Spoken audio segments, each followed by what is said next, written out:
Whooping Crane Chronicles is a collection of stories to learn from, to ponder, and to celebrate. I'm Mike Forsberg, a conservation photographer from the Great Plains.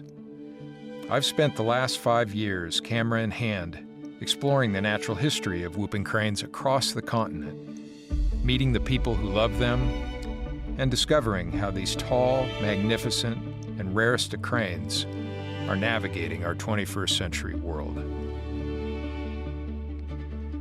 This podcast elevates conservation stories and uplifts these birds to showcase their natural history and beauty in the hope of keeping these birds around for generations to come.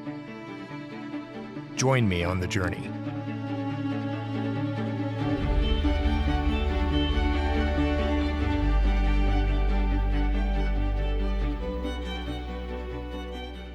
Hello, everyone, and welcome to another episode of the Whooping Crane Chronicles. It's early summer, and we're recording this episode remotely over Zoom.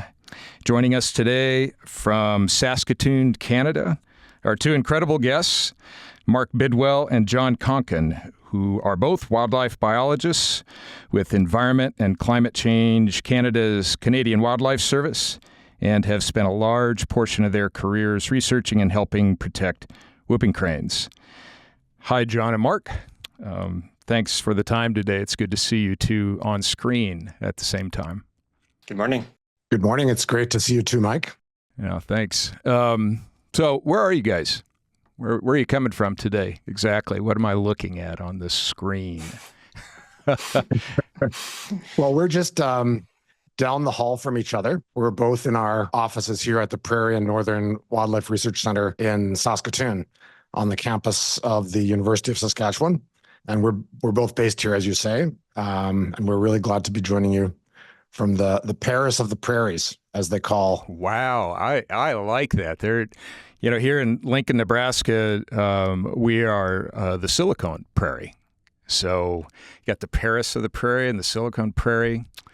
And there's about 1,500 miles that separates us. But I was with you guys in Saskatoon last summer, and I've been in Saskatoon a few different times during the making of the Whooping Crane book, and it feels a lot like Lincoln. It's roughly about 300,000 people.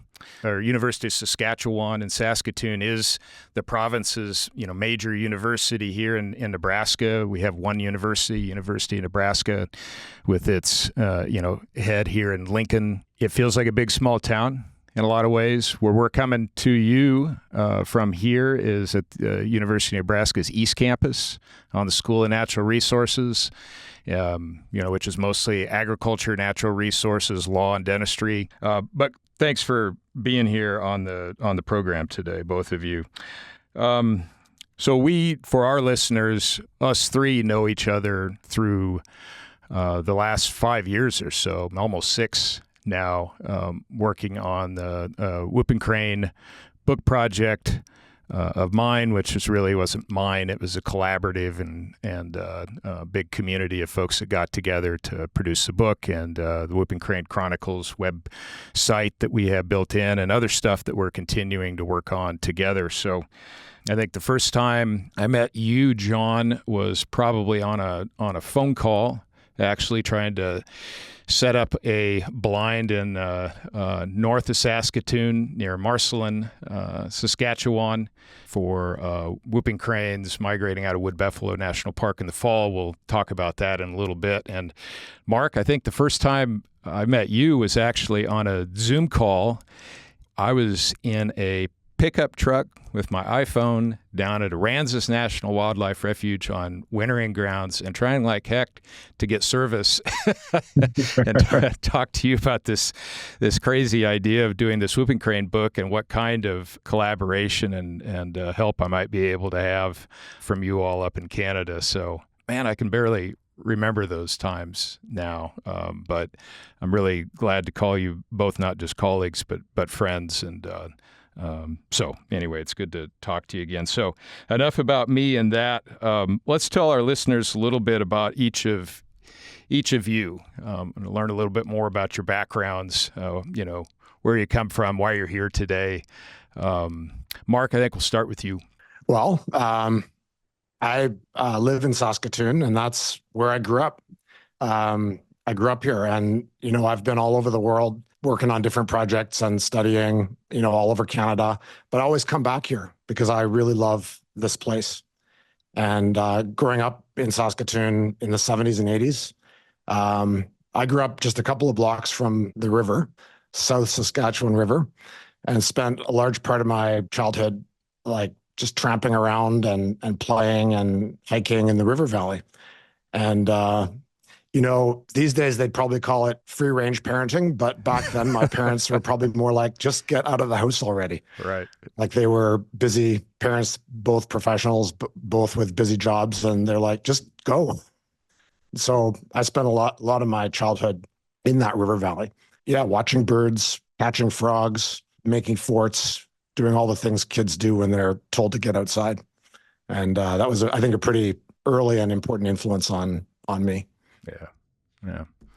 How about you, John? Saskatoon has been home for nearly 30 years now, so it's a bit hard to think that far back. But I grew up in a smaller town about 3 hours north of here called Meadow Lake, and was just a really ideal place to grow up. It's kind of on the boreal fringe. Kind of all my memories as a kid was being outside and playing with friends or spending the summers at the lakes. And so, I think a lot of those influences definitely has, influenced where I chose to focus my efforts for my career. Likewise, just being outside and fishing and hunting with family and that kind of experience, definitely has shaped the direction of my path. You two both have families. I've been fortunate to meet both of them. Can you give us a brief description, John, your family? Yeah, so my wife, Catherine, is a biologist as well. She works for the provincial government. We met in grad schools at the same office we're sitting in right now. She did her studies with supervisors that had connections to Canadian Wildlife Service. We have a 9-year-old son, Emmett. Yeah, just been a really joy to, be a parent and kind of show Emmett the same things that were interesting and exciting for us growing up too. And if I remember right, the last time I was at your house, Emmett was it sharks? That he was into, very much into sharks. Into sharks, yeah, he is. And we've had some traveling and stuff, and so he's got some hands-on experience now and in the water with sharks. And so. Yeah, there ain't a lot of sharks in Saskatchewan, are there? No.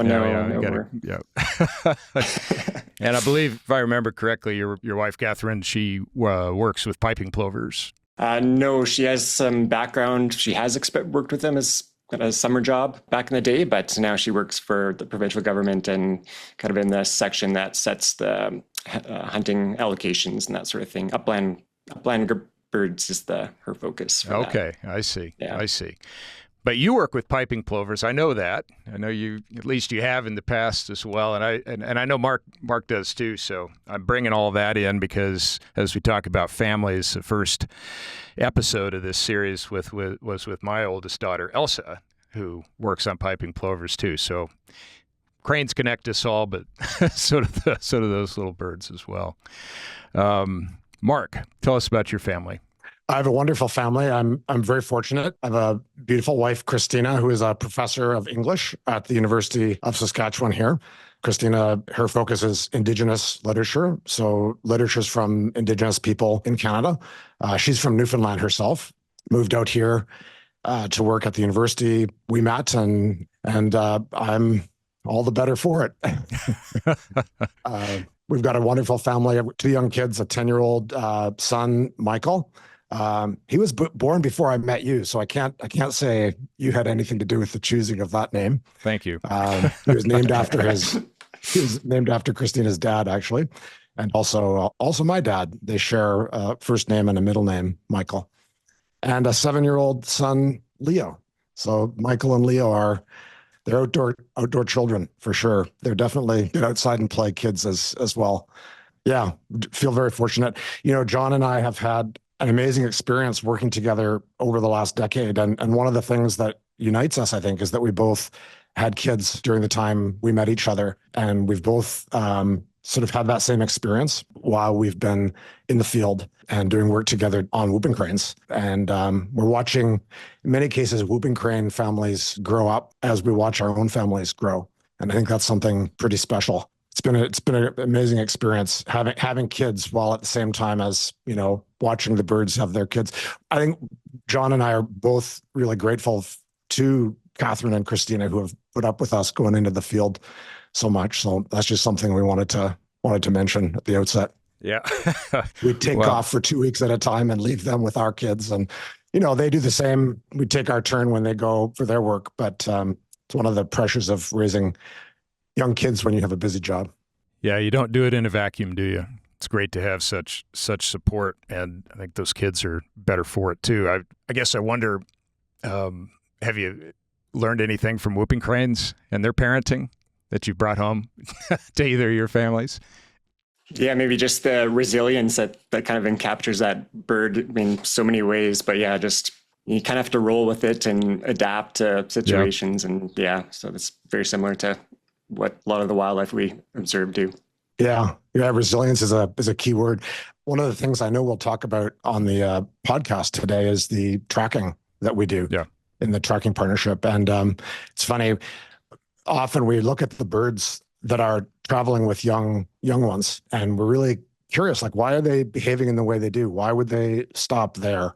Some cases we see birds stopping over in places that kind of scratching our heads, like that's a kind of a strange spot to stop. Why would you decide to stop over in this area that might be risky to you and your kid? And then think about some of the road trips that I've done with our kids. And you're on a 600-kilometer drive across central Newfoundland, and you're trying to get somewhere, or 900 kilometers or wherever, trying to get somewhere. You've got a destination in mind, but then, you just got to stop because the kids are like, they've had enough. And often I wonder if those crane parents are dealing with some of the same pressures that we are as human parents. They're like, we just got to land and we'll pick this up again tomorrow. I am 100% you're accurate on that. We ought to track the Bidwell family on one of those excursions one day. That'd be something. That's why I was wondering if you're going there with the analogy of tracking your kids, but that's a much nicer it's a better one. Link there, yeah. Well, given our talk about families and given your own childhoods growing up, when was the first time that it became apparent to both of you that you wanted to be a biologist? We'll start with you, John. Yeah, I think it was pretty early for me, and maybe, at least how I remember, maybe grade 10, something like that. I always knew biology was like the path. Maybe I was always interested in wildlife and had a pretty good stuffed animal collection growing up as a kid, and maybe I wanted to be a veterinarian prior to that. But yeah, I think maybe watching documentaries of these biologists tracking animals through Africa and that sort of thing, and it's like, oh yeah, that's something I want to do for sure. And so, where did you go to school? I did my undergrad at the University of Saskatchewan here in Saskatoon. Okay, and then did you do any more schooling after that? I did, yeah. So I did a Geographic Information Systems diploma in Saskatchewan as well, in a town called Prince Albert. So that was a one-year program, which turned out to be a really valuable skill set for future job applications. But then after that, I did come back to the University of Saskatchewan for a graduate degree for more biology, more ecology. Yeah. Awesome. How about you, Mark? I think I knew pretty early. I don't remember saying this, but when I was 7 or 8, apparently I declared that I wanted to be a marine biologist. And I never went down that specific path. But, spending time outside, catching birds with boxes, the cardboard box trap when I was 8 or 9. I had a crow that I caught and raised up and released when I was, I think, around that age. So there's been an early fascination with birds for sure. I took a bit of a diversion. So I went into a totally different field from biology when I first went to university, also here at the University of Saskatchewan. I went into Spanish. I studied Spanish literature and got a degree and moved to Latin America and worked in international development for a few years. And, while working in tropical forests, I rediscovered my love of birds and biology. And so when I came back to Canada, I went back and did a second undergrad in wildlife biology. in northern British Columbia. And then shortly after that, went off and did a master's in conservation biology on cranes in South Africa. And when I came back to Canada, I was really fortunate to get hooked up with the Canadian Wildlife Service and started working for CWS, not on cranes immediately, but eventually on whooping cranes, and have worked with CWS on cranes and other endangered species ever since then. That's the great thing about these podcasts is I get to learn more about my friends. I had no idea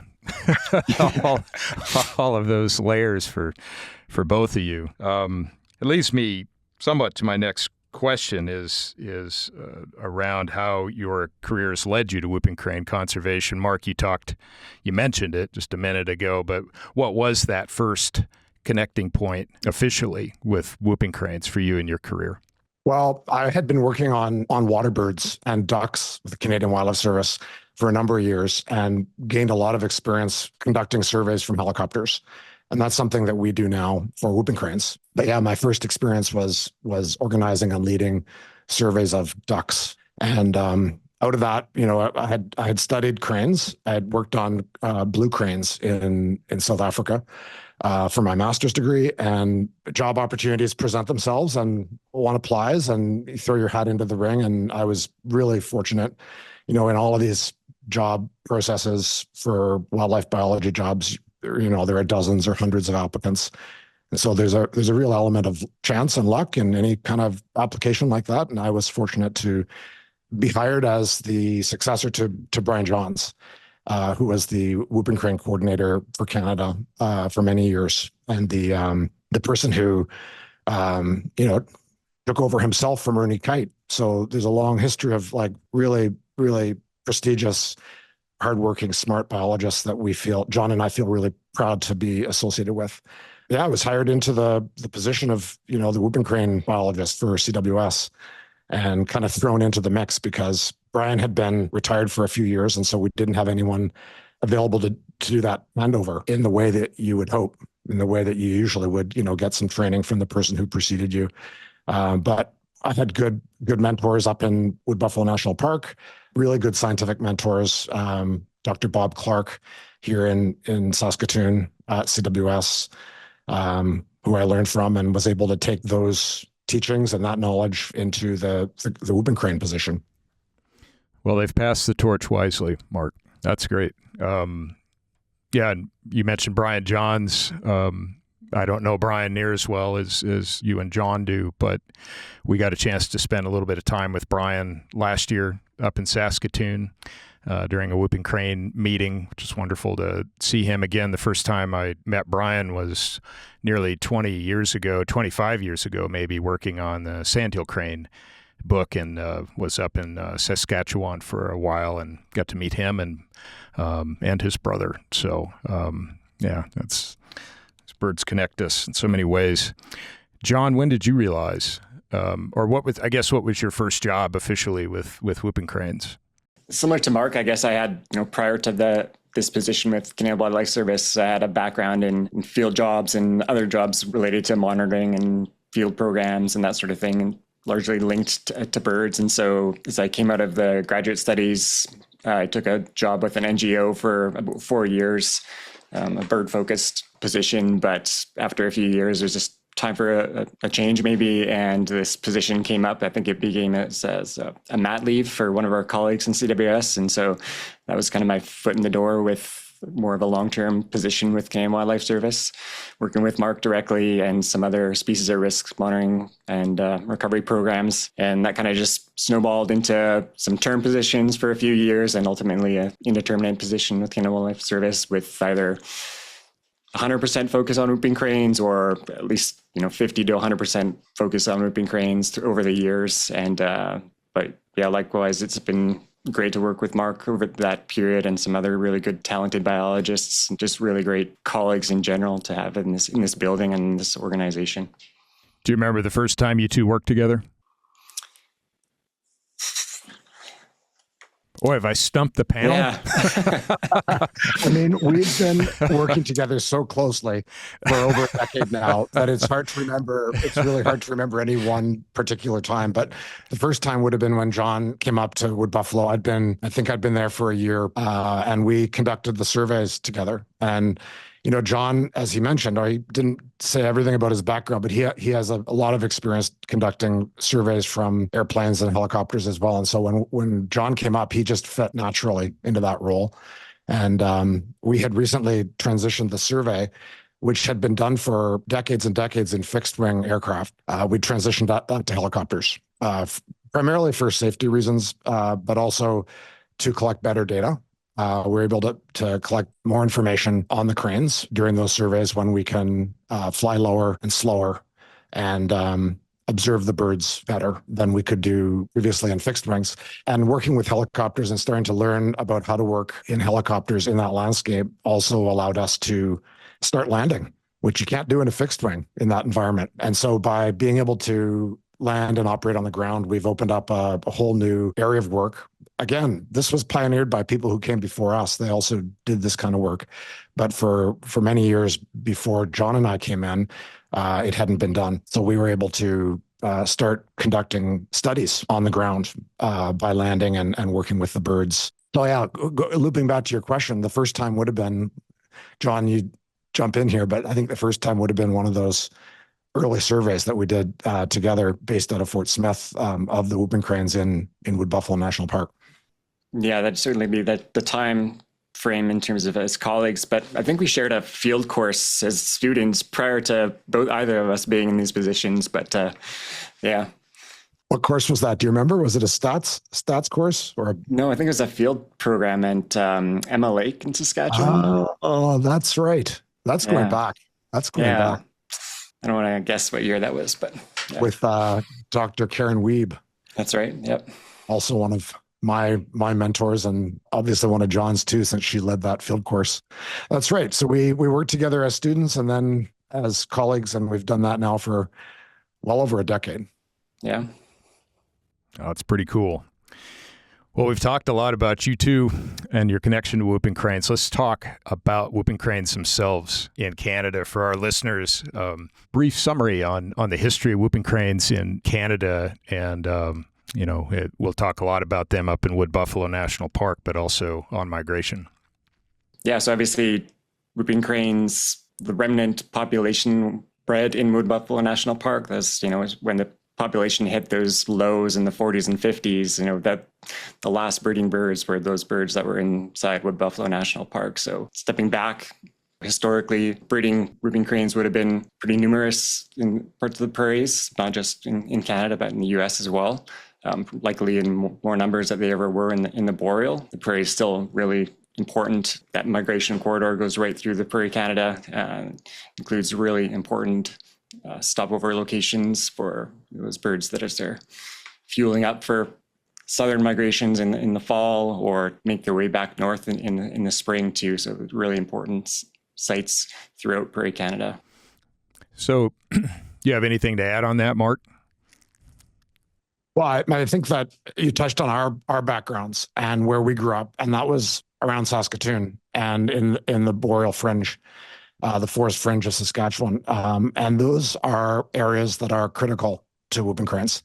We think a lot about the importance of the breeding grounds and the wintering grounds, but that stretch in the middle that you've spent so much time thinking about and writing about and taking pictures of is really critical to those birds. I mean, they spend a good fraction of the year in migration. Most of that is in Canada and in the fall. It's really interesting to think about how at the two ends of the flyway, whooping cranes rely on protected areas. Increasingly less so, actually, as their population grows. They are also spilling out of the protected areas into other types of land. But in the migration corridor, that's not the case. They're relying almost entirely on private land. And, that's something that we see every year when we spend time around Saskatoon, surveying cranes, watching them, photographing them. And it's so apparent that those birds are reliant on wetlands. And, prior to European colonization of the prairies, they would have been relying on a mix of wetlands and grasslands. But those grassland habitats are almost all gone. And so they spend so much time in agricultural fields feeding on waste grain and on other food items they find in those fields and also in the wetlands. And so I think that's something that's, to both John and I, have been pretty striking, is the importance of these areas that surround us here in Saskatoon. Yeah, I think that's critical to, I think we're elevating finally the stories of these birds in the middle, in these prairies and these ecosystems that are reliant on healthy grasslands and wetlands in order to survive. And I think sometimes the story of cranes can get compartmentalized outside of the story and the advocacy for grasslands in general. And I think that through all of your work and your colleagues' work, both on the Canadian side and the U.S. side, that we're starting to see that shift a little bit and understand that these landscapes are critical for all of these creatures, those that are residents and those that move, both those that move on the ground and those that move by flight, like a series of stepping stones up and down the flyway. And the scientific work that you all have done and these new technologies are helping fill in a lot of gaps and connect an awful lot of dots. So as biologists in Canada, I think it's always interesting to think about your jobs through a cycle of seasons.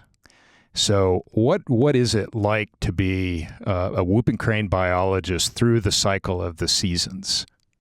Yeah, well, there really is no typical day, as you said. We have very highly variable jobs in terms of what we do from month to month and across those seasons. Our falls and winters are largely devoted to learning from the data we collect in the spring and summer.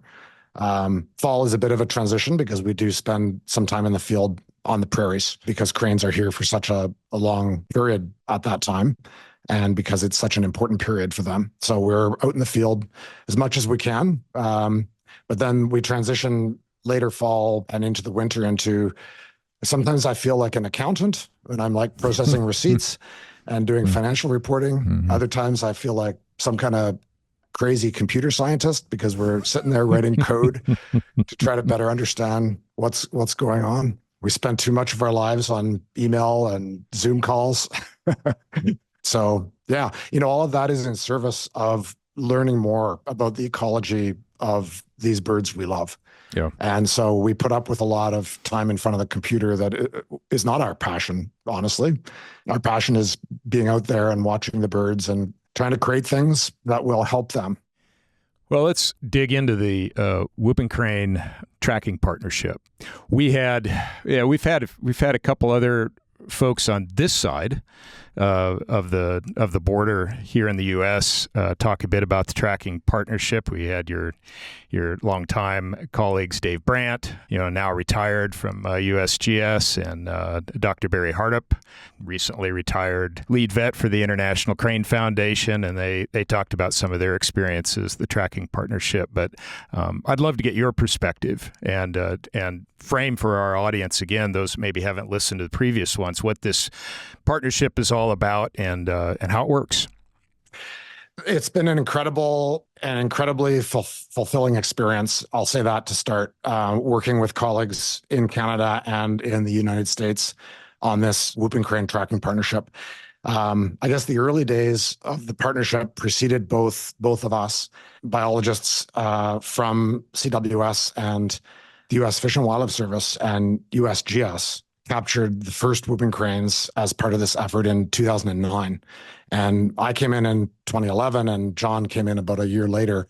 I recall one of our first meetings was in Grand Island in Nebraska. Yeah. And yeah, I remember being at a meeting of the North American Crane Working Group, and Aaron Pierce was there, Dave Brandt and Gary Crepu were there, and we hashed out what we wanted to do. People had been collecting and capturing cranes and collecting data from them for a couple of years, but it hadn't really been formalized in a partnership. It was much looser at that time. And we sat down and we said, okay, we want to work together. We want to learn as much as we can about the ecology and the behavior of these birds that we love. And how can we do that? Came to the conclusion that working together to try to collaborate and work with the strengths that everyone brought to the table and not compete with each other, which is so often what happens in science. As our good friend Andy Crosby from the University of Alberta says, he's always reminding us conservation is a team sport. And, I think that could be the motto of the Whooping. It's not the official motto, but it could be the motto of the tracking partnership. We do much better when we work together. That's been what we've done for the last decade. And we've had really good, close colleagues working in the States on migration. So Aaron Pierce at USGS has led most of the work we've done on migration based on birds that have been captured in Texas and also in Canada. Other colleagues we've worked with have led the work on wintering ecology. So Matt Butler at U.S. Fish and Wildlife Service has been key to our understanding of wintering ecology in cooperation with folks at the ICF. And then we've really focused our efforts on trying to learn more about what the birds do in Canada, both on the migration side and when they're up in wood buffalo and nearby areas during the breeding season. And our job as government biologists, at least one of our jobs, is to inform the management of activities that are designed to help whooping cranes become recovered. So help them eventually take them off the list of endangered species or species at risk list in Canada. And so we want to know what are the pressures whooping cranes are facing and what can be done to relieve those pressures. We obviously have to track the birds. In order to track the birds, you have to capture those birds and put some cool little jewelry on them. So how do you do that and where do you do that?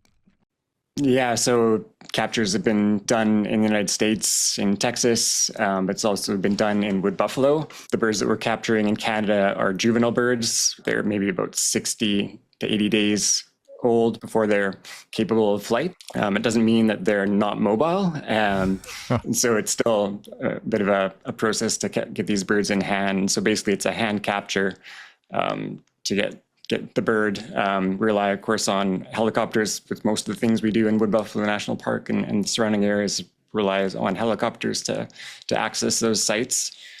So we identify whooping crane locations from surveys that we've done. Once we have a bird identified as potential for capture, we rely really heavily on pilots with a really specific skill set, being able to land in these wooded wetland habitats with treed wetlands with snags and live trees, and the work wouldn't happen if we didn't have pilots with that experience. And so, but basically once we have a landing location, that pilot can deploy a small team, usually 4 people. We'll have a general idea of the direction of where those cranes are. We may be about 300 to 400 meters from where birds were. But then we communicate through radio and the location of the helicopter. The helicopter will go back in the air, typically on the other side of the birds. And so we use that helicopter as a kind of a compass bearing to work our way towards those birds, and rely that radio communication from our pilots to kind of guide us through the landscape and then just to the birds themselves.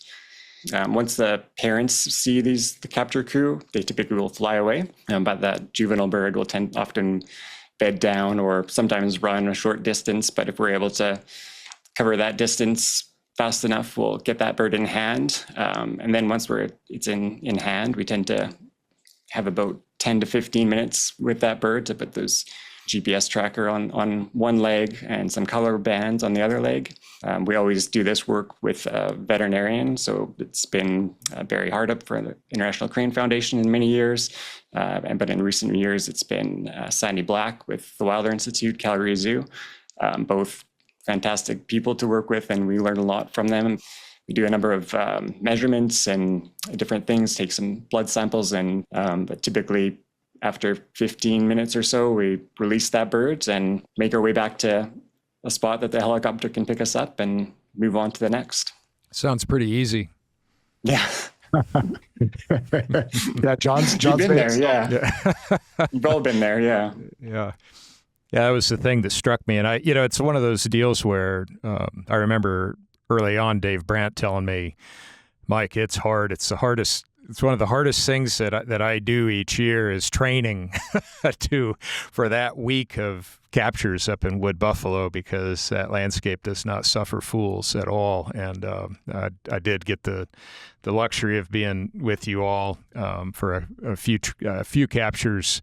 It was everything that he described and more, and it's remarkable to see how well oiled a machine you all are, working together, inclusive of helicopter pilot, but you are all on a time clock. This just isn't some leisurely thing that you do that maybe it works, maybe it doesn't. No, that's right, Mike. We're very much on the clock. All of that work is very seriously considered, and the potential impact on the birds is front of minds. We don't want to do anything that harms the birds or their chicks or their nests. Once we land, we've got 12 minutes to get our hands on the birds. And typically, we've got such a great team. It's a really well-oiled operation after having done this for many years together. Typically, we're capturing the bird in well under 12 minutes, often half that time or less. So the 12 minutes is a self-imposed clock, but one that comes after many discussions with wildlife veterinarians and animal care specialists. And we're required to have over half a dozen permits to operate in these areas. And one of those is an animal care permit. And what's in that permit it's actually mostly things we've come up with as a result of having done this work and knowing what works and what is likely to not impact the birds. But it's also a conversation between ourselves and other biologists and vets who help us figure those things out. So that clock is pretty important. The park is bigger than Switzerland. Just think about that, like Switzerland, imagine that country, and then Wood Buffalo is bigger.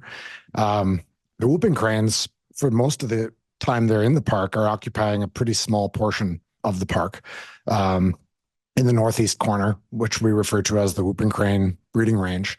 But then they're spending, the period from late April through often early November on wetlands in the northeast corner. And between the two of us, we have lots of experience working in challenging environments, whether they're grasslands of southern Saskatchewan, where it's up to 40 degrees Celsius for piping plover surveys, or the Arctic, or dense bush in the boreal forests. But, I'd say this is one of the, as you suggested, this is one of the more challenging environments. And, we do get around in helicopters, we're pretty fortunate to be able to do that. But then when we're dropped off on the ground, we're on our own for, often an hour or two at a time. And the muskeg is deep. The forest is thick. There are, things we want to avoid, like bears and getting stranded or lost, moose. Yeah. And so we're fortunate to be able to work in that environment, but it is a challenging environment for sure. John, you did the surveys. Let's see, we're in June, so you did the last surveys that you did were in mid-May. Actually, Parks Canada led those surveys this May. We did some different activities this May, but okay, that's right. All this stuff melds together. Last in what are we in? It's 2024. Good question. Jeez. 2024, you led the crew on capture surveys. Can you characterize that in a nutshell about how many birds that you captured and released? Yeah, so for captures last year, which we think might be the last year of captures in the park for the next few years at least, we did 12 birds that year, successful releases out of 12 captures. So yeah, that was one of our better years. In some years, we've done up to 12, but as Dave has alluded to, it's hard work, and 12 is much more manageable number, and it fit our sample sizes in terms of our goals too. So it made sense that way as well. But yeah, it's hard work. And so, 10 to 20 birds in a year for captures is kind of manageable. And yeah, I think when I was with you in 2022, think we had 18 birds in that class, and that was sort of getting on your top end. I remember you all were out for, I believe it was 5 days maybe, and those are not 8 to 5 days necessarily. I mean, those are long hours, and and we're limited on a number of reasons, right? It's sure. Funding for the helicopters, and not just our physical ability to do that work for 5 days straight, but and then just to spread our sample over the years too is important. So you're balancing all those things as you plan your field season. Well, you do all of that, and Mark alluded to this earlier in the podcast, to talking about families, whooping crane families, and how they move through the landscape, through the cycle of the seasons.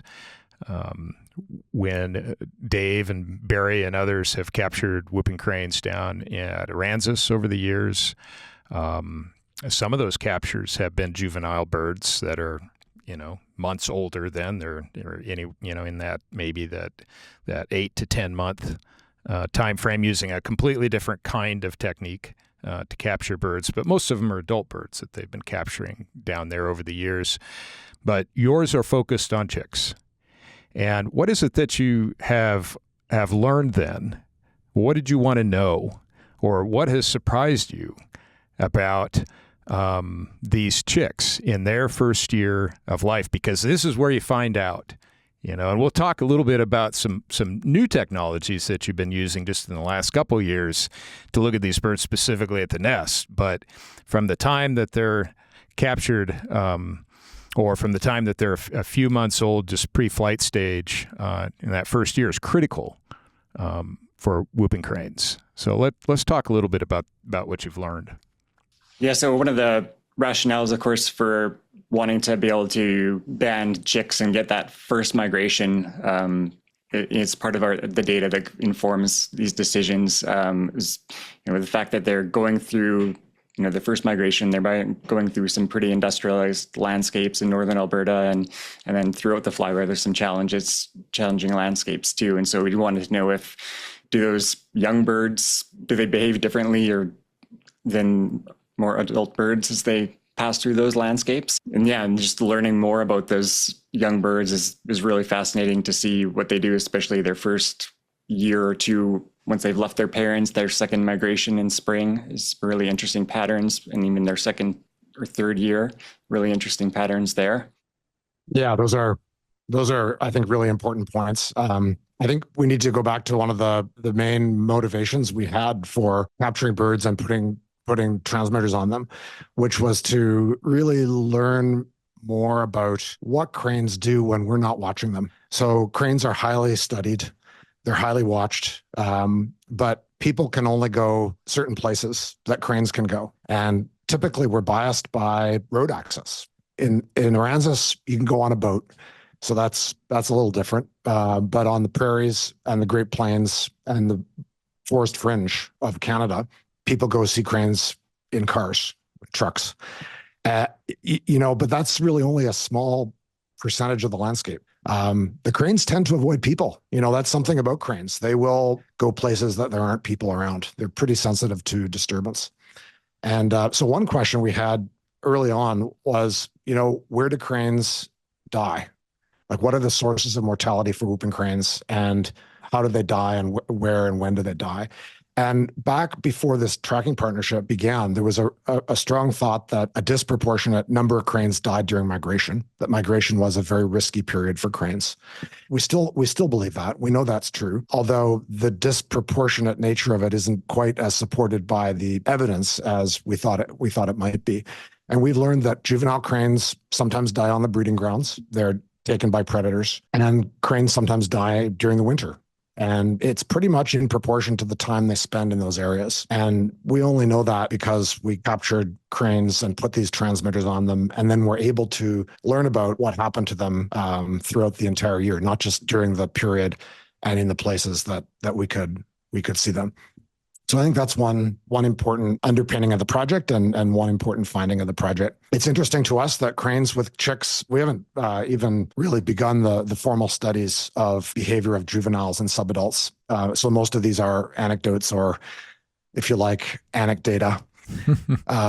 But, it's interesting to us that adults with young birds tend to stay up in the park longer. So they're migrating later in the fall. At least that seems to be what happens. Probably because they've got these young kids that need more teaching and more practice flying. We don't know yet whether they tend to spend more time on the prairies, but cranes do spend weeks on the prairies. And we recently demonstrated, not from telemetry data, but from the long-term monitoring that's done of cranes at Aransas and in central Saskatchewan, that cranes are spending less and less time at Aransas in the winter. So they're arriving later and departing earlier, and they're spending more time in Saskatchewan in the fall. So those are data that are supported mainly by monitoring that's not reliant on telemetry.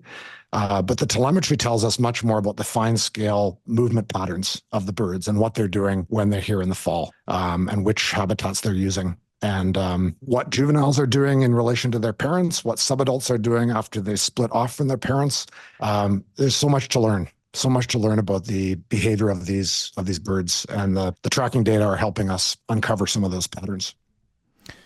We just recently finished a collaborative project with Cornell Lab of Ornithology, all of us, that tracked a particular family of cranes that I first photographed in Saskatchewan in the fall of October 2021, where John had a month or so prior placed a blind on the edge of a wetland, and we crossed our fingers and toes to hope that that was the right placement on the right wetland.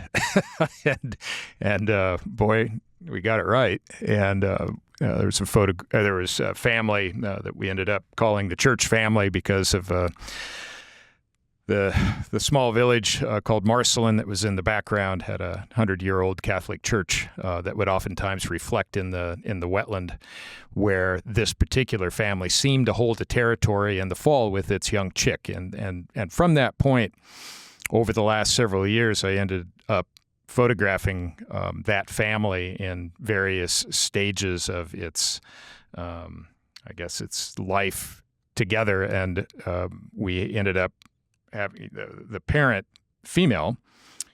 She had telemetry on her, but then the chick was captured and had telemetry affixed to it. Dave Brandt did that, and so now all of a sudden we had two. Had mom and daughter. The daughter through the DNA sampling that you all do to follow. So this animation is about a 6-minute long animation that tells the story of this family migrating north from their wintering grounds up through the heart of the Great Plains, through the Saskatchewan prairies, and eventually back up to wood buffalo. However, towards the end of the journey, whooping cranes, the knowledge of scientists has been that when these, the chicks are with mom and dad the first year of their life until near the end of that first year, and then at some point those chicks separate from their parents, and nobody knows the discussion that goes on or the conversation, but through this telemetry we have now that example plus numerous other examples that have yet to probably be analyzed about how these birds do what they do. But in this particular case, chicks separated from mom and dad, probably not very far from where you grew up, John, up near Meadow Lake. Saskatchewan there, yeah. Yeah. And then that evening, the chick peeled back south and ended up spending the summer basically bouncing around the prairies and the ag fringe there. And mom and dad continued on with another nesting season up at Wood Buffalo. As we've started to show this animation and have had the public watch it a few times, the question is, what happens to those chicks at that first year? And what is that? Is there some cue? And I don't know, I guess from a natural history standpoint, you two being fathers with your kids, and we can imagine forward what it's like when those kids will leave the nest and go on into their lives. Has the telemetry revealed things to you about family dynamics within whooping cranes that has surprised you?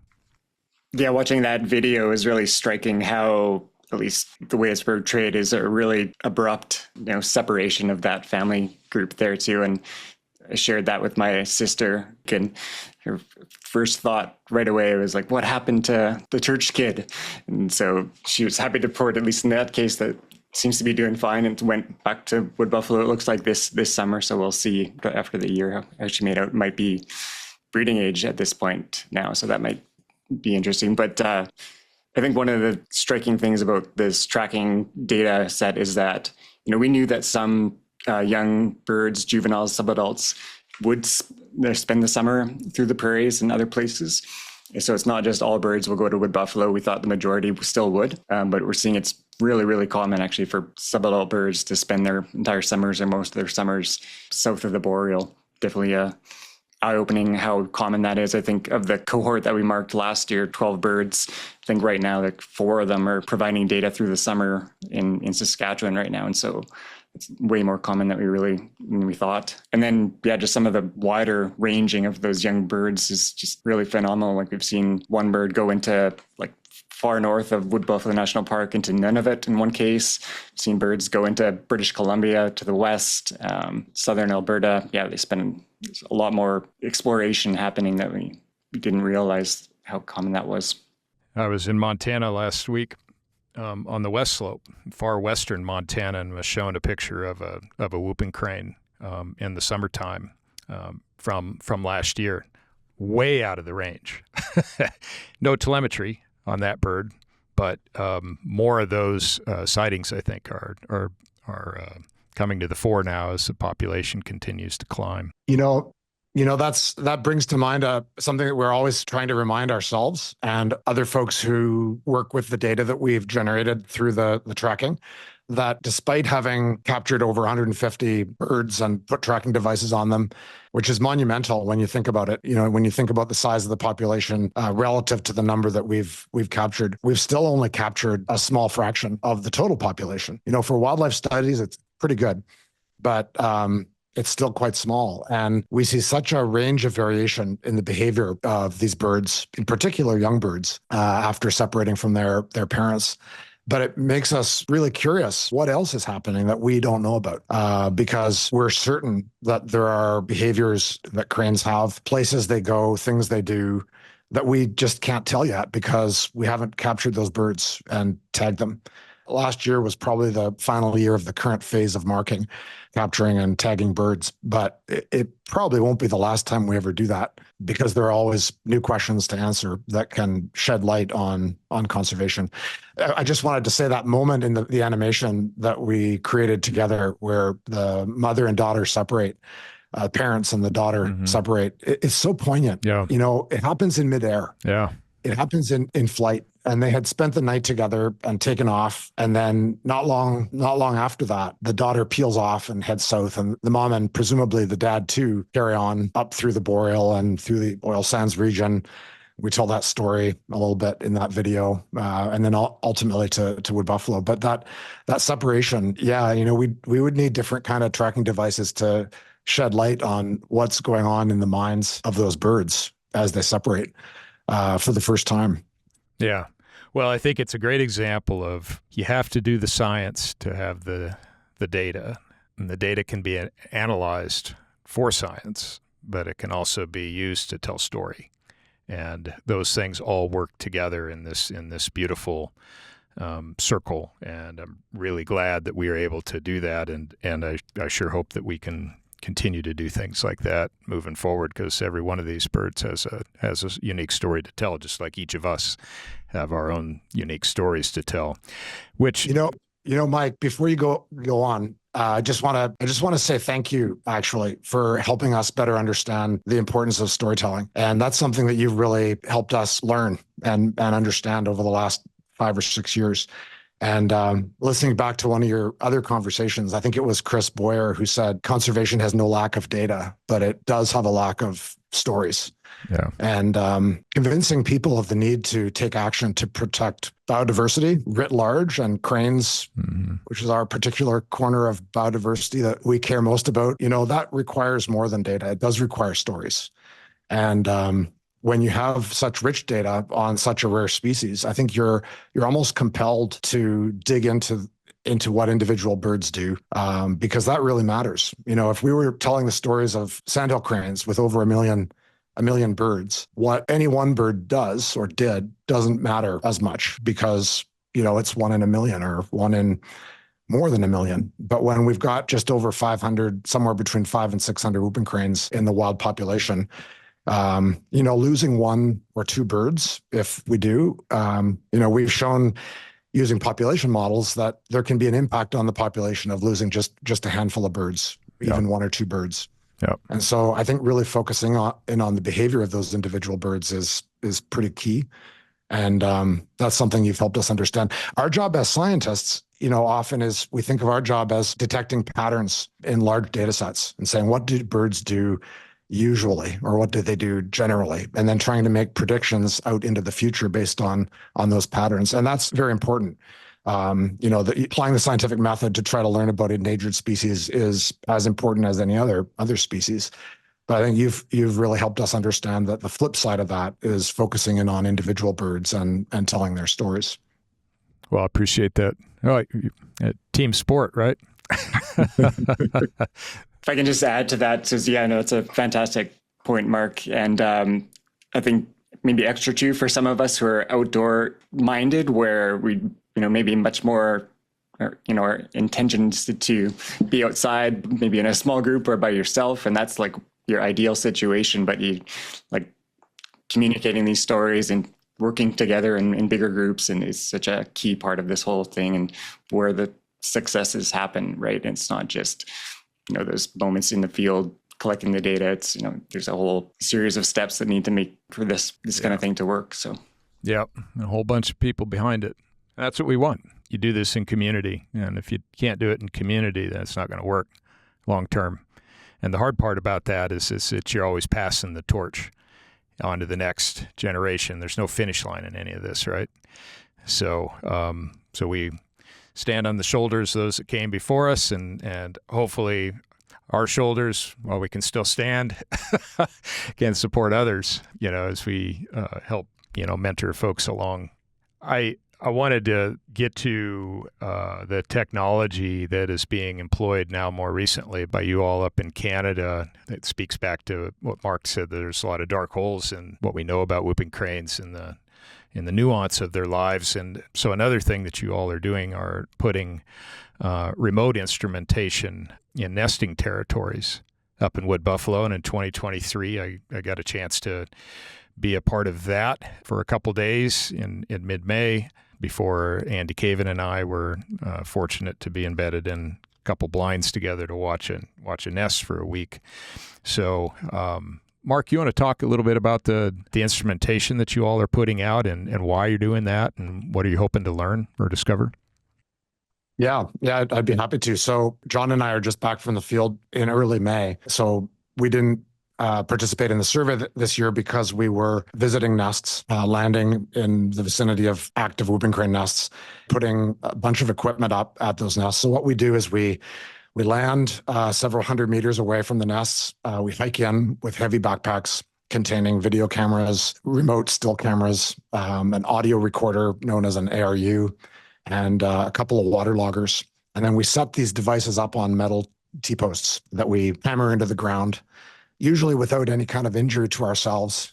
Hopefully, at least that's the ideal. But it does involve hammering heavy posts into the muskeg, which is frozen at that time of year. Right. And so not super easy.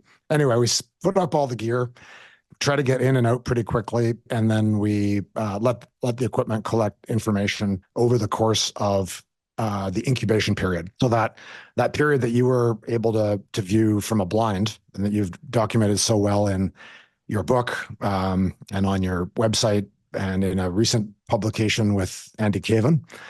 And you and Andy were able to collect very detailed, fine-scale information on one pair and on their behavior, much more so than we can, not being at the nests ourselves. But then we take it and we scale it out or scale it up. And so we're collecting a subset of the information you were able to do, but many more nests. And so this year we installed our gear at 20 nests. We'll go back in the fall and pick that up. And we've done that for the last few years now.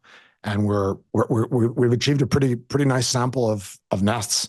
I think close to 70 nests with cranes that will have hatched chicks, and that we'll have observed that on the images that we're collecting from those cameras.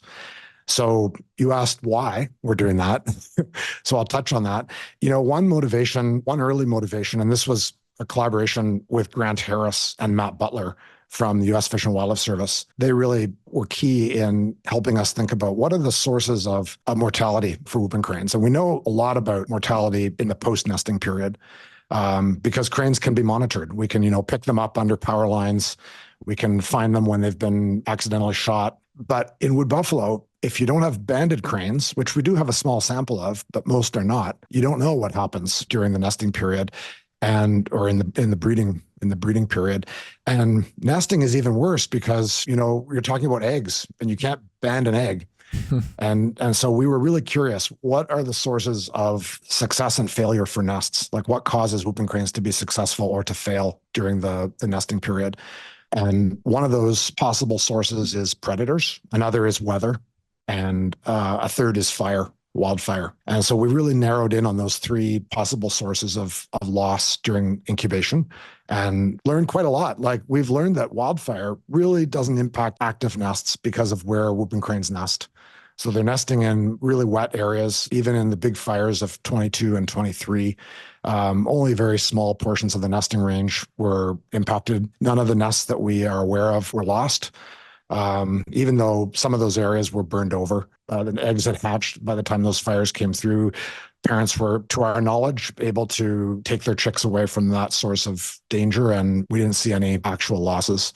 That's why we put in those water loggers. We want to know during severe rainstorm events, will whooping crane nests be flooded out? Mm-hmm. So cranes nest on platforms built in the center of very shallow wetlands, typically between 10 and 30 centimeters deep. And big influxes of water could potentially cause nests to be flooded. And we have seen some hail events. I think you picked up one of those on yep. One of the remote cameras you put in, yep. And big storm events. But for the most part, they seem to be pretty resilient to that. Predators is another interesting source. We've seen some pretty cool events. We've seen eggs taken by bears. We had one a couple of years back, a bird that you're particularly interested in, Brutus. Yep. Maybe you can tell us more about Brutus. We had another bear predation event this year. Another one of our camera nests was taken out by a bear. Yep. We've had wolverine. We've had other small mammals take whooping crane eggs during incubation. So predators, as you would expect, whooping cranes exist in an ecosystem of other animals. And, it's what do you eat and who eats you? Those are the things driving survival and population dynamics. So I guess, that was one of the primary motivations of that study. Another was to learn about behavior of cranes during incubation and during nesting. And this was primarily motivated by our colleagues at the Wilder Institute, Calgary Zoo, who are really embedded in the network of captive breeding centers across Canada and the United States. The Wilder Institute has played a key role in the development of techniques to raise cranes for release into the wild. And one of the questions our colleagues there had is related to reproductive behaviors or mating behaviors. And a simple question is, do cranes that seem to have a stronger pair bond from calling or dancing or other reproductive behaviors that we can observe in our images, are they better parents? Do they have a greater likelihood of hatching eggs and raising chicks? And we don't know the answer to that question yet because that study is really in its infancy, but it is one of the key questions, because if that's a driver of success, then it's one of those management tools that could be used in captivity and also in the reintroduced populations to try to improve success. And we have actually seen cases where whooping cranes in the cameras, in the nest that we've monitored with our cameras, they seem to sometimes lose an egg over the side of the side of the nest. They'll be moving the egg around, turning it around, and then all of a sudden, it's over the edge. And probably at that point, they're not getting it back in the nest. And we wonder if that's just a case of parental inexperience, that after a few nesting seasons, maybe they just get a lot better at moving those eggs and hatching the chicks. So, so many things to learn about from these data. And man, do you have a lot of data? My God. So you have time-lapse camera that is taking pictures how many times a minute? 30 seconds, every 30 seconds. 30 seconds, 24 hours a day? Yeah. For, you put 3 these weeks. 3 weeks. Yeah. And then you have a game camera that you're using in video mode, and that's what? Every 10 seconds it detects? I think it varied, and we had some issues with some of the cameras in terms of how long. So I don't want to venture a guess, but and a couple minutes or so, yeah. And your acoustic recorders are every time you hear something, or is it on a That's regular programmed interval? on a schedule, actually. Okay. We're using the acoustic recorders to collect at certain times a day and then throughout the day to try to subsample, the day. We want to know what cranes are doing at what times a day. Those also tell us about ravens, which are one of the avian predators, really. The only one we know about so far. But ravens are certainly potential predators for whooping cranes. So we pick up the raven calls. We're also, these studies are so expensive. Just getting to the area, it's costing us thousands of dollars a day, tens of thousands of dollars. Tens of thousands, yeah. Yeah, just to get to the site. So we really try to leverage those budgets as much as we can and learn as much as we can. So we'll add on to a study, we'll add on collection of other data to learn more. So long as it doesn't increase the time we're at the nest or cost too much, we will be collecting as much as we can. So the data loggers then, Mark, are another example of that, right? Yeah, for sure. Yeah, we put so you're referring to the water loggers? Yeah, water loggers, yeah. Yeah, so we've collaborated with Dr. Laura Neary at the University of Waterloo. And Laura's passion is water.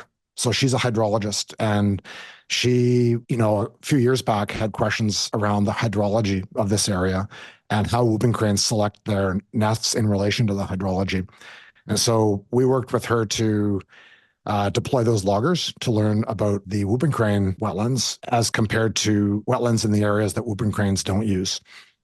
And she's demonstrated with just 1 year of data, so that it's pretty tentative at this point. But she thinks that whooping cranes are selecting wetlands that may be more resilient to drought, more resilient to drying, because they are connected to groundwater. And if that's true, it makes sense. Whooping cranes are highly evolved and adapted species, like all animals, and they'll select wetlands where they're likely to have a better chance.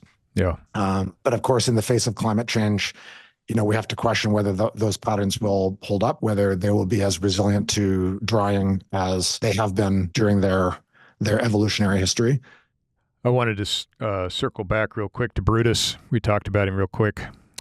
Brutus was a bird that my first capture that I was on down at Aransas National Wildlife Refuge was with Dave Brandt and Barry Hardup, and we talked a little bit about Brutus in the podcast there, but Brutus came in to the capture site as an injured bird, and I think it was Brutus's fate to be captured that day and have Dr. Barry be able to patch Brutus up. And later, Dave and I had a close encounter with Brutus down at Aransas before he turned and headed north up to Wood Buffalo. And that season, we were at Brutus's nest site. We didn't know it at the time, but determined later that we were at Brutus's nest, and you had put in your instrumentation and did capture a black bear coming in and devouring the eggs. And Brutus had made his best attempts to dissuade the bear, but I think at 500 or 600 pounds or whatever those giant brutes are up there, failed. I just felt so dang sorry for Brutus. He had a pretty tough life as far as we knew to that point. But I think that is a testament to the lives of these birds, because they are long-lived. They don't reach sexual maturity until they're 3, 4, 5 years old, but they can live, as data has shown, to live into their 20s and maybe into their 30s, or in one case I know in their 40s. So pretty remarkable what you all are doing to not just help science, but help all of us understand these birds in a way that I think is probably pretty unique in the world, especially among avifauna. I mean, maybe we're there with California condors, I suppose, and albatrosses and others, but these birds to me are like the polar bear of the bird world, in a lot of ways, and it's remarkable to be able to pull the curtain back some more. We had some stories about bears, actually. John and I were reflecting on bears. John, do you want to tell some of our bear stories? Sure. Yeah. Well, I think the one that stood out to us, I think you're in the helicopter with us, Mike, seeing a bear on top of a beaver lodge, trying to dig into the lodge itself. And so, yeah, lots of wildlife encounters and things like that, just working in wood buffalo and surrounding areas, and really fortunate to have that opportunity to see that kind of stuff. Yeah. Yeah, I remember that well. And that bear had to swim out to that lodge. And, and appeared to be having no problem digging into the juicy grocery store that was the inside of that beaver lodge. Mm-hmm. Let's pull back a bit and talk about conservation a little bit, and for whooping cranes in Canada. And what are the greatest challenges today that you both see? And how does that inform what it is that you're doing now and what it is that you may do next? Yeah, I think some of the challenges, they migrate through in winter, these highly altered landscapes. There's been threats throughout the last 100 years and more, throughout them to habitat loss and degradation. But we're still seeing additional losses in terms of habitat. Industrial development continues throughout the flyway and in the wintering grounds. We're starting to see some interests in potential developments around the breeding grounds as well. So that's certainly a focus. Yeah, so one of our main focuses right now and kind of in our recovery processes right now is, we've talked a little bit about that expansion of the breeding range outside of Wood Buffalo National Park into areas of the Northwest Territories. Most of that expansion is occurring outside of the park. And so we really want to get an understanding of what are the threats and what is the important habitats that they're using outside of the park. And some of those are potentially threatened by developments as well, despite being a pretty pristine wilderness. What kind of development are you talking about, John, primarily? Yeah, so around the breeding grounds, there's been some interest for forestry in those areas. There's a mine development that's being proposed. So yeah, we're kind of just wanted to make sure that we're proactive with our understanding about what these threats and really understand the areas that those birds are using right now and areas that might be used as the population continues to expand, and then frame that kind of in terms of the threats that might be experienced in those areas. Mm-hmm. Mark? I think of these as threats and opportunities. And we've done a lot of work on thinking about habitat from that perspective. Where are cranes facing threats? And then where do we have opportunities to conserve and work to protect cranes? Yeah, I think John's point about the mines and industrial development is pretty key, but they do face risks in those areas. And one of those that we've talked about that we highlighted in the animation is oil sands. And that's certainly one that's on our radar. As scientists who work for the government of Canada, it's our responsibility to collect information that will help decision makers make good decisions. And so we've invested, John and I together with partners in Canada and in the United States, have invested a lot of effort into learning more about what cranes face when they fly into those areas. And we as ground-dwelling creatures tend to think about the habitat as stuff that's attached to the ground, forests, grasslands, agricultural areas, wetlands. And so that's one of our focuses for sure, because cranes spend, the majority of their time on the ground. But they do spend a lot of time in the air. We've increasingly started to think about the air as being habitat for cranes when they're flying. In part for that animation that we worked on together, cranes are flying sometimes extremely high altitude. Yeah. They're able to get up to incredible heights, but then eventually they have to come down. And when they come down, we think they're sometimes at risk if they're coming down in areas where they could collide with power lines. That's a pretty common cause of mortality for large-bodied birds that can break a wing or become electrocuted. Cell towers, buildings, and other structures one of the focuses that we want to look at in the coming years is what risks cranes face when they're flying. Not just, to what extent they're excluded from habitat on the ground from some of these developments, but what are the risks that they face when they're landing and taking off around those areas. The subtext of my book really was, can whooping cranes survive a 21st century world?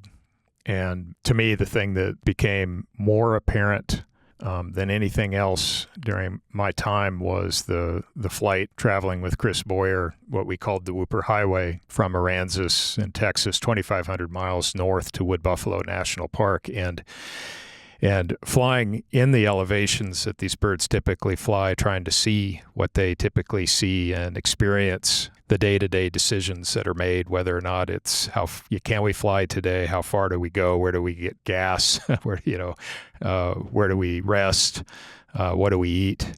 And I think one of the most poignant moments for Chris and I know I can speak for him too, was when we were flying over the tar sands in Alberta, because it is such a huge landscape that has been changed so much, and that development continues.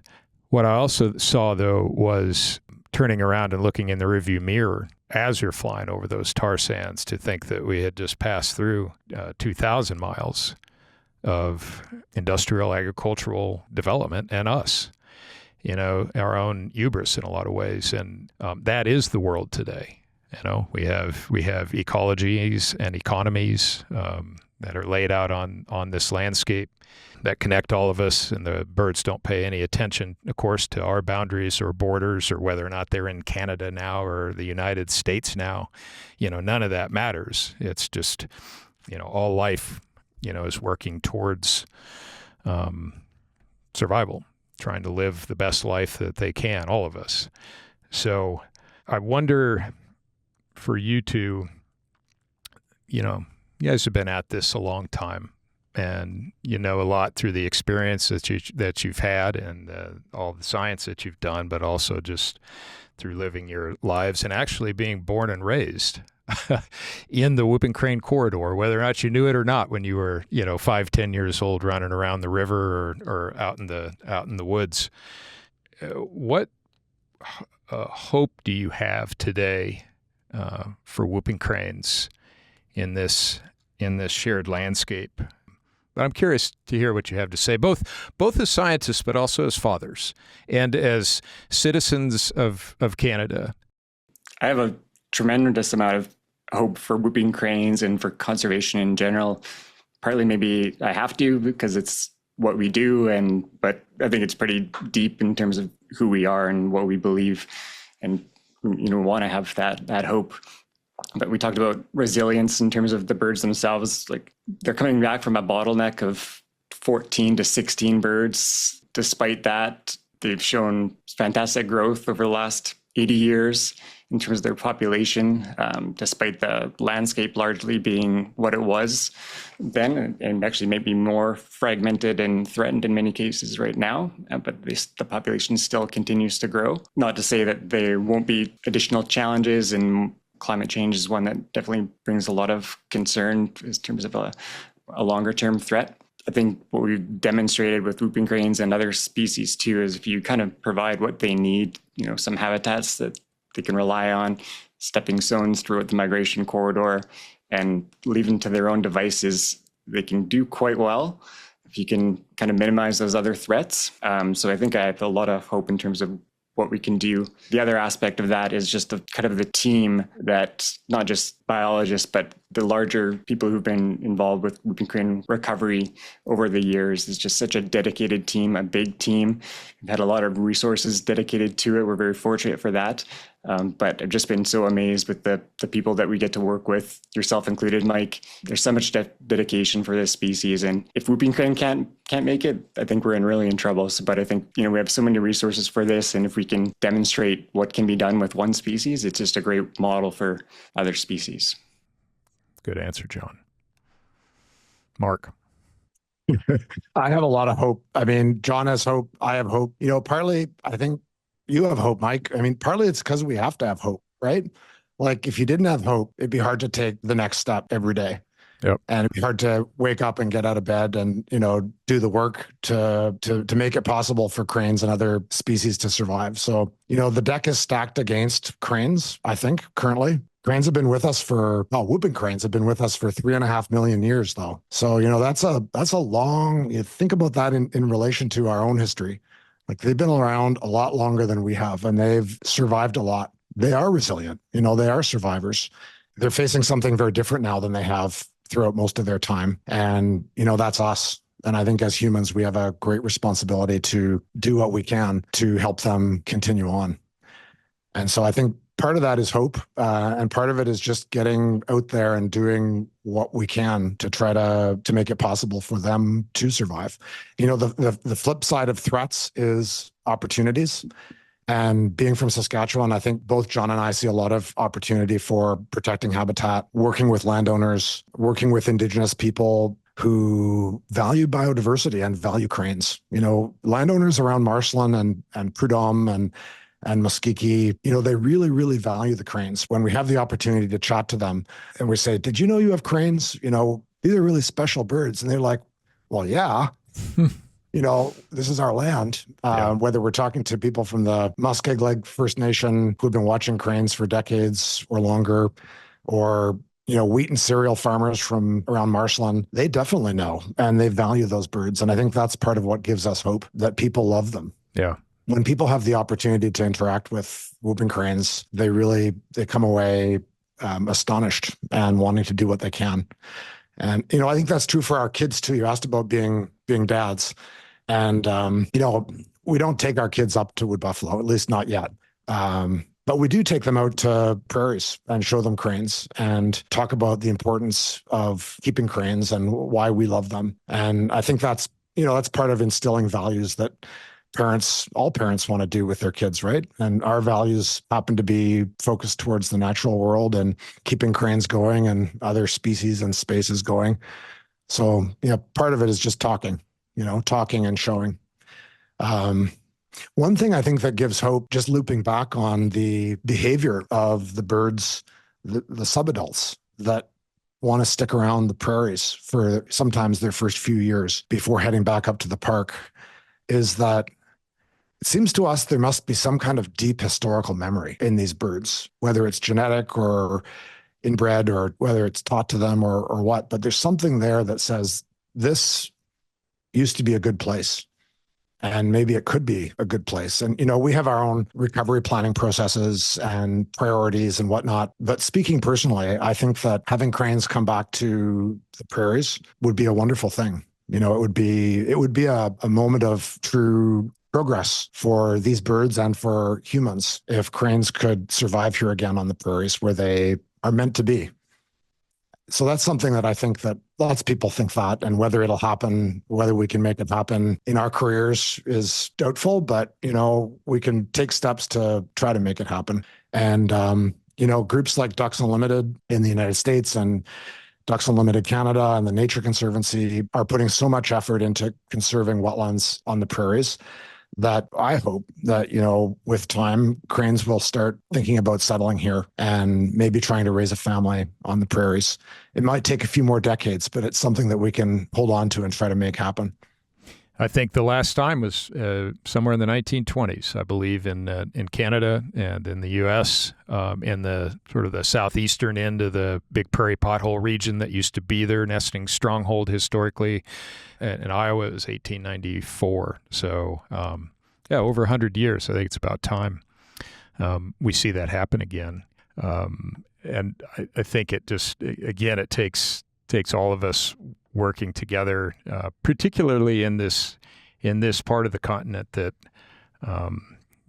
doesn't have sexy mountains right in front of it, or the Grand Canyon, or the rugged coastline. But it's a place that has a deep memory for all of us and a deeper memory for cranes. That first step in conservation always is just basic appreciation. It's knowing. You can't love something that you don't know. And that gets me to think about the opportunity with cranes. It's about building community, and so we have crane festivals here in the U.S.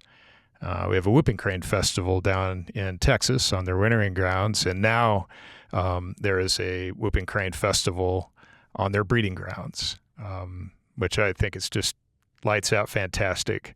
Can either of you tell our listeners briefly about that before we start to wrap up the show here? Sure. So last year was the inaugural Northern Whooping Crane Festival, and it's one that's been, at least as a thought, been in development for a few years maybe. But we were really fortunate that some of the local groups, including Indigenous groups, really took this on last year as a priority. And not only was it those groups kind of to pioneer this, but they really came together to do this as a collaborative effort. And so the festival included a number of different activities. The ones that we were more involved with, what they called knowledge sharing talks. So not just Southern scientists coming to tell them what we know, but also having members of the community, elders, tell us what they know about not just cranes, but the landscape and the wildlife in that area. It included a number of cultural aspects around for events, some art shows associated with it too, and really driven for families and that sort of thing. Just a really, really fantastic initiative, and it's happening again this year in mid-August in Fort Smith, Northwest Territories. So, among many reasons to pay a visit to that location or that part of the world, it'd be a great way to do it. So, really happy to be just a small part of that work. Yeah, that's great. You think you'll ever have one in Saskatoon? Huh? Yeah, we someday, maybe. Yeah, we would love to. I mean, central Saskatchewan is probably the easiest place to see whooping cranes up close without disturbing them. Mm-hmm. After Aransas, you can get out in a boat and see cranes fairly easily in Aransas, but you can drive up in your car, your truck, and get a scope here and see cranes pretty close. So that would be a good opportunity for people to come in and learn about cranes, see them. That was one of my last questions, Mark. You hit it out of the park. I was going to ask you to tell the listeners and tell your fellow Canadians, but also us in the U.S., where we might be able to see cranes in Canada. I field those questions quite a bit, and I know where to point them, but I'm not quite sure how to do that. But it sounds like some folks in the local areas are starting to pick up that ball a little bit and provide some guided tours, and again at distances that are safe for the birds, and and honoring a lot of the private lands that are there, and the people that are there. So I'm delighted to see another star on the map for another crane festival, and I hope we have one or two more happening up in Canada here pretty soon. So, Go ahead. We're fortunate to work with folks from the Saskatoon Nature Society, which is a local nature NGO that runs tours for its members and for the general public to see birds and other critters, including whooping cranes. And they offer those tours every fall. And we just try to underscore the importance of not influencing the bird's behavior. So if they start to move in relation to you, you're too close, back off, take some cover, get back in your car. Yeah. And that's the case all over North America. There are local nature groups like the one that we have that do that kind of work. So folks in Canada and throughout the whooping cranes range have that opportunity at different times of year in different places.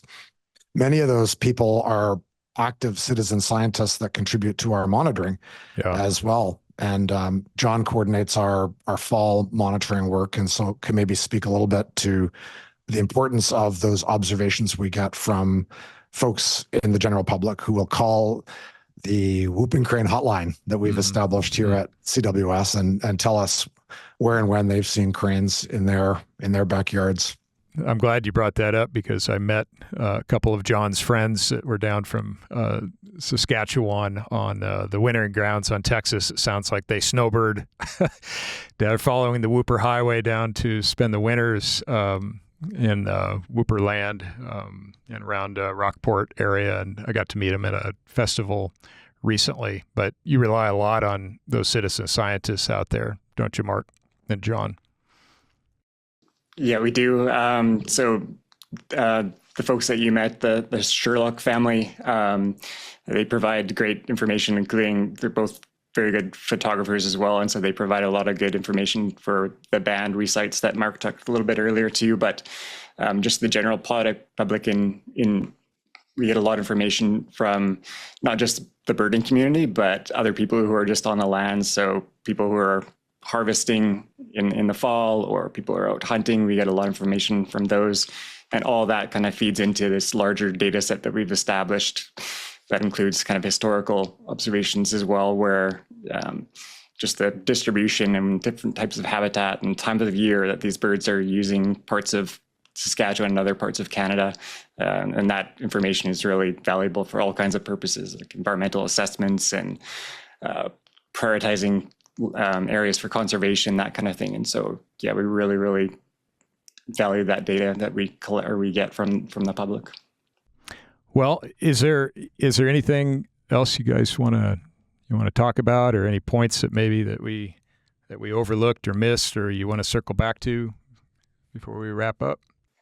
Maybe just the one that, just to round it out a bit more, we've talked about it throughout the last couple of hours, but just this idea of community and working together for conservation, and like that's been absolutely critical for the whooping crane success to date. And definitely we've been through this kind of international recovery planning process is ramped up quite a lot in the last 2 or 3 years.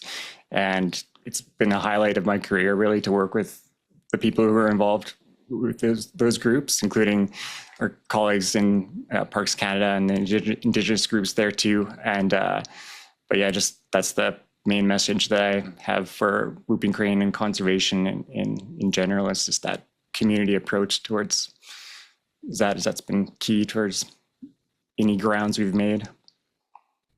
Yeah, that's a great point, John. Mark? You talk about how the birds unite us from the south through the big middle up to the north. I guess would end it by thanking you again for your contributions to that community. Often we don't get to talk to the folks, our own colleagues in other parts of the flyway.